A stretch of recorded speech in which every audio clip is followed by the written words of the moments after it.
On April 2024, the quiet town of Yukon, Oklahoma, a horrifying scene awaited discovery. A seemingly normal family, the Candys, faced an unthinkable tragedy. Police responded to a call that would shock the community and leave many questions unanswered. What drove a father to such a violent act against his own family? How did this tragedy unfold within the walls of their home? Stay with us as we uncover the chilling events of the Candy family massacre, where the line between love and horror became fatally blurred. The Candy family resided in Yukon, Oklahoma, a suburban town known for its close-knit community and serene environment. Jonathon Candy, 42, was the patriarch, described by neighbors as a hard-working and devoted father. He worked in a local manufacturing plant, providing a stable income for his family. Jonathon was passionate about basketball, often seen coaching his son's teams and attending their games. Lindsay Candy, 39, was the nurturing heart of the family. A dedicated mother, she balanced her time between managing the household and working part-time at a nearby retail store. Lindsay was well regarded in the community, often volunteering at the children's school and participating in local events. Her friends described her as warm and caring, always putting her family first. The couple had 4 children, Dylan, Ethan, Lucas, and a 10-year-old boy who survived the tragic events.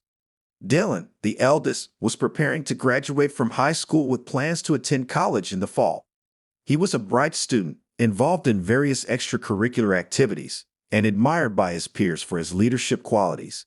Ethan, the middle child, was a budding athlete, following in his father's footsteps with a passion for basketball. Lucas, the youngest boy before the 10-year-old, was known for his artistic talents, often drawing and painting, bringing his imagination to life through his artwork. The Candy household was often filled with laughter and the typical hustle and bustle of a family with growing children. They lived in a modest, well-kept home on Mirage Street, where the neighbors often saw the children playing outside or the family engaging in activities together. Friends and neighbors had never noticed any signs of discord or tension within the family, making the tragic events that unfolded even more shocking and incomprehensible. Despite the seemingly idyllic exterior, the family was not without its struggles.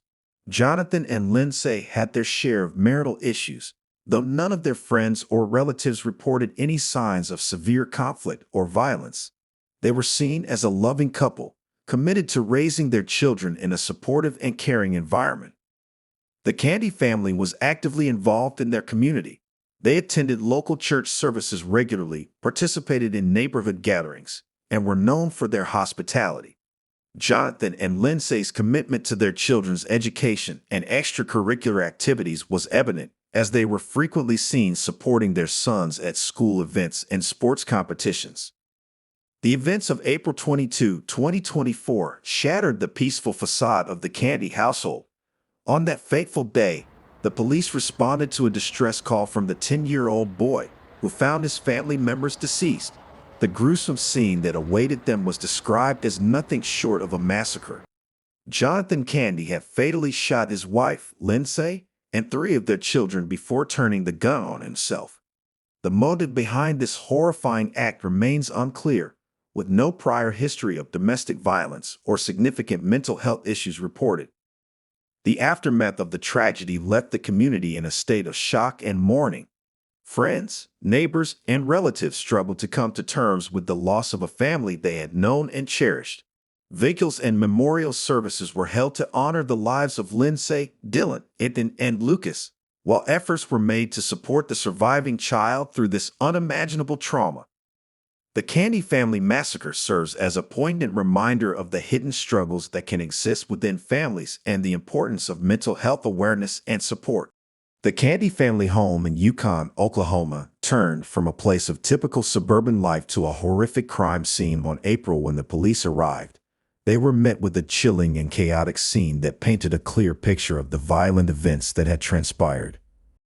When the 10-year-old boy's distress call brought police to the Candy family home, the immediate priority was securing the scene to preserve evidence. The officers quickly realized they were dealing with a complex and tragic crime scene. They began by cordoning off the area, ensuring no unauthorized personnel could enter and potentially contaminate the evidence.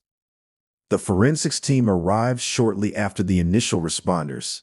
Their task was to meticulously document the scene, starting with the positioning of the bodies and the trajectory of the bullets.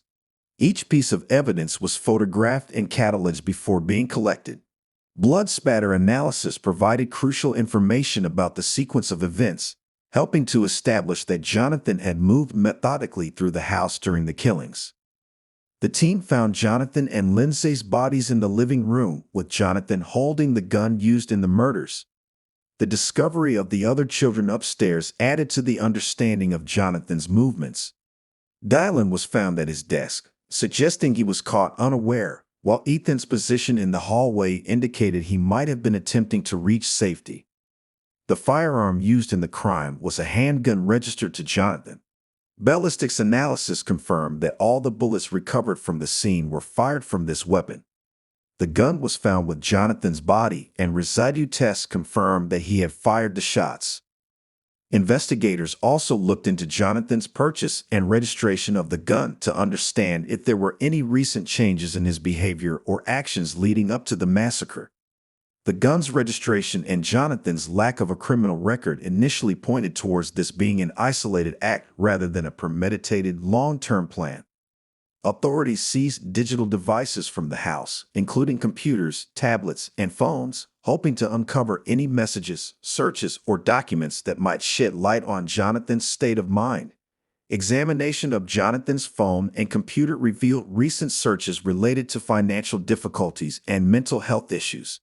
However, there were no explicit indications of his intent to harm his family. Text messages and emails were scrutinized for any signs of distress or conflict. Conversations between Jonathon and Lindsay showed typical family discussions, with no clear signs of escalating tension. However, a few messages hinted at financial strain, which could have contributed to Jonathon's mental state. Detectives conducted extensive interviews with friends, family, co-workers, and neighbors. The goal was to build a comprehensive picture of Jonathon and Lindsay's relationship, the family's dynamics, and any potential stressors. Co-workers described Jonathon as quiet and reserved, with no apparent signs of aggression or instability. Some mentioned he had been more withdrawn in recent weeks, but nothing alarming. Lindsay's friends highlighted her dedication to her family and noted no significant issues in their marriage, although she had occasionally mentioned financial worries. Given the absence of a clear motive, mental health experts were consulted to provide insights into Jonathon's possible psychological state. The lack of a documented history of mental illness complicated the analysis, but experts suggested that Jonathon might have been suffering from undiagnosed depression or another mental health condition. Financial stress, combined with possible untreated mental health issues, could have triggered his actions. Investigators examined the family's financial records, uncovering significant debt. Jonathon had been struggling with financial management, and the family's expenses had been outpacing their income. This discovery added a layer of understanding to the possible pressures Jonathon was facing, though it still didn't fully explain the extreme nature of his actions. The investigation's findings were shared carefully with the public to manage the community's grief and prevent unnecessary panic. Counseling services were offered to the neighbors, classmates, and others affected by the tragedy. The surviving 10-year-old received extensive psychological support, with his privacy being a top priority to shield him from additional trauma. The tragic events of April 22 left investigators and mental health professionals grappling to understand Jonathon Candy's motivations and psychological state. Given the lack of a clear motive or warning signs, this aspect of the investigation became crucial in piecing together why Jonathon committed such a horrific act. One of the primary stressors identified was significant financial pressure. The investigation revealed that the Candy family was under considerable financial strain.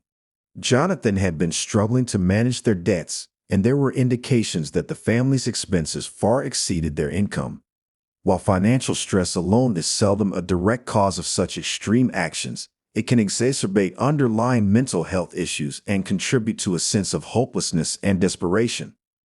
Financial records showed mounting debts, unpaid bills, and a growing sense of panic in Jonathan's financial dealings. Emails and text messages hinted at Jonathan's increasing frustration and anxiety over their financial situation. However, these communications did not explicitly indicate his plans or suggest he was contemplating violence.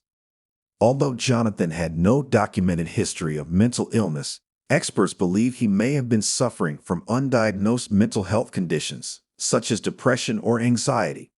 Friends and coworkers described him as becoming increasingly withdrawn and less communicative in the months leading up to the tragedy. These behavioral changes often go unnoticed until they culminate in drastic actions. Depression, particularly when untreated, can severely impair judgment and lead to feelings of hopelessness. Jonathan's apparent inability to see a way out of his financial troubles may have led to a psychological break. In such states, individuals can become irrational and may view extreme actions as the only escape from their perceived insurmountable problems. While interviews with friends and family painted a picture of a loving family, there were underlying tensions in Jonathan and Lindsay's marriage. Some friends recalled Lindsay mentioning occasional disagreements about finances and future plans. These disputes, while common in many marriages, might have added to Jonathan's stress and sense of isolation. On the day of the incident, the argument that erupted between Jonathan and Lindsay might have been the tipping point. The escalation from a verbal altercation to violence indicates a possible loss of control, potentially triggered by accumulated stressors and psychological instability. Behavioral experts analyzed Jonathan's actions and communication patterns leading up to the massacre.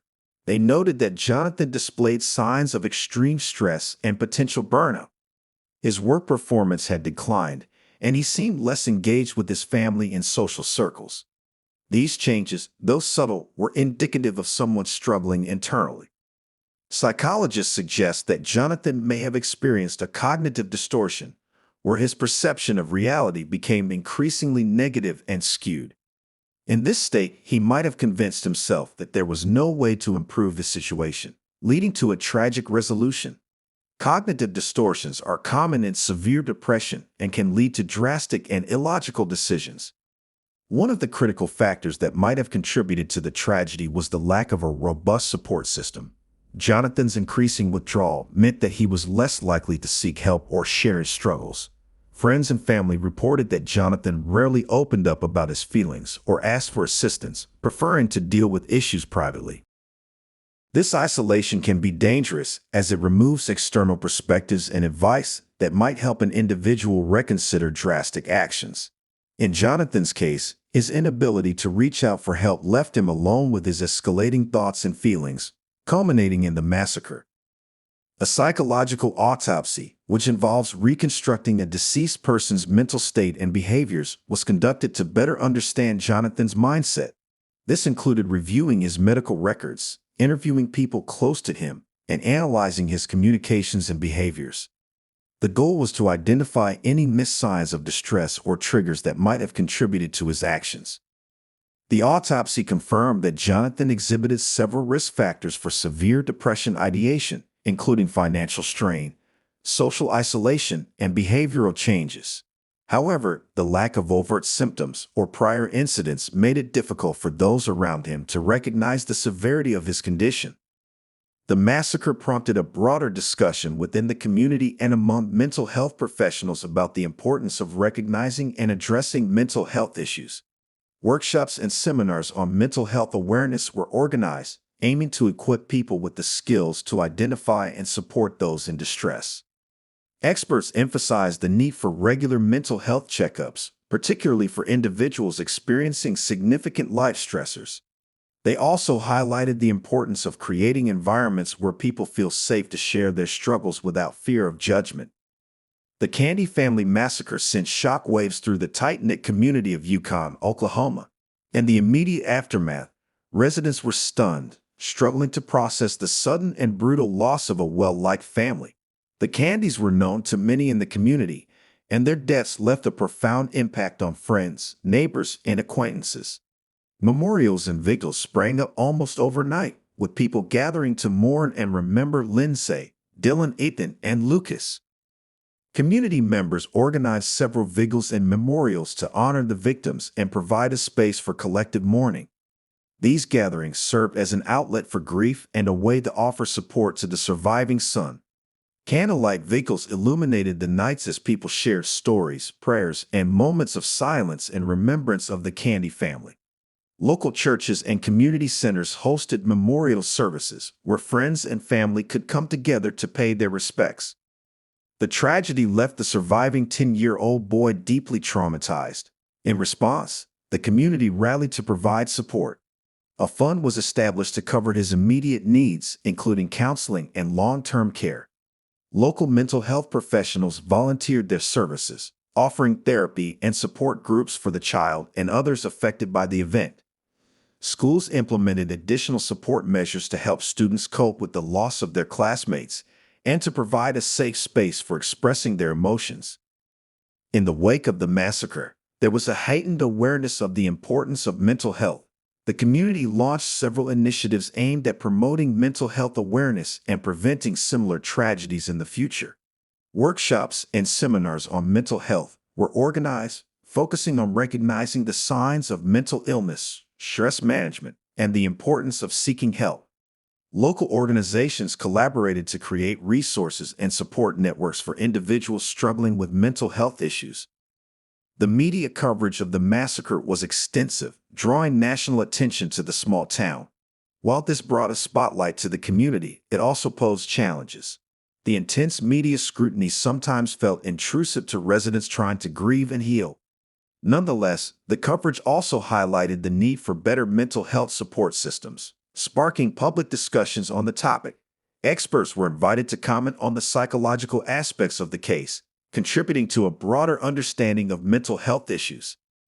As the initial shock began to wear off, the community focused on healing and resilience. Local leaders and organizations played crucial roles in fostering a sense of solidarity and hope. They organized events aimed at rebuilding the community's spirit, such as community dinners, support group meetings, and outreach programs. These efforts were essential in helping residents process their grief and begin to move forward. The massacre had a particularly profound impact on the local schools where the Candy children had been students. School administrators and counselors implemented crisis intervention strategies to support students and staff. This included grief counseling, classroom discussions about the tragedy, and special assemblies dedicated to the memory of the victims. Youth programs were expanded to provide additional emotional and psychological support to children and teenagers affected by the event. The long-term impact of the massacre is still unfolding.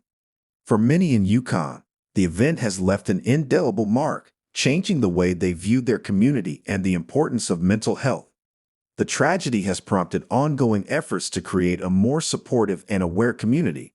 Mental health resources have become more accessible, and there is a stronger emphasis on fostering open communication about personal struggles and seeking help.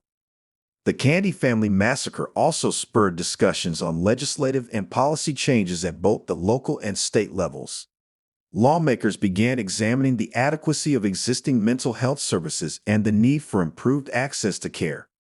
Proposals for increased funding for mental health programs, better training for educators and first responders, and more robust support systems for families in crisis gained traction. While not all proposals have been enacted, the conversations they started are steps towards meaningful change. Local religious and spiritual leaders played a significant role in helping the community cope with the tragedy. Churches and faith-based organizations offered services, counseling, and support groups to address the spiritual and emotional needs of the grieving community. These gatherings provided comfort and a sense of community for those seeking solace in their faith during such a difficult time. Over time, the community has continued to find ways to honor the memory of the Candy family. Annual events, such as memorial runs or charity events, have been established to keep their memory alive and to support causes related to mental health and family welfare. These events not only commemorate the victims but also serve as a reminder of the importance of community solidarity and support.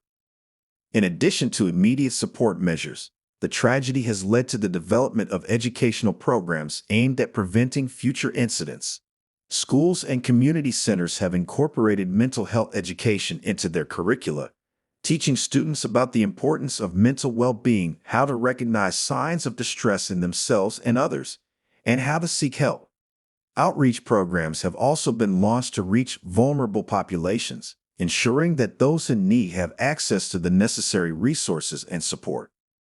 The Candy family massacre has had a profound and lasting impact on the Yukon community. The tragedy brought to light the critical importance of mental health awareness and support, leading to numerous initiatives aimed at preventing similar incidents in the future.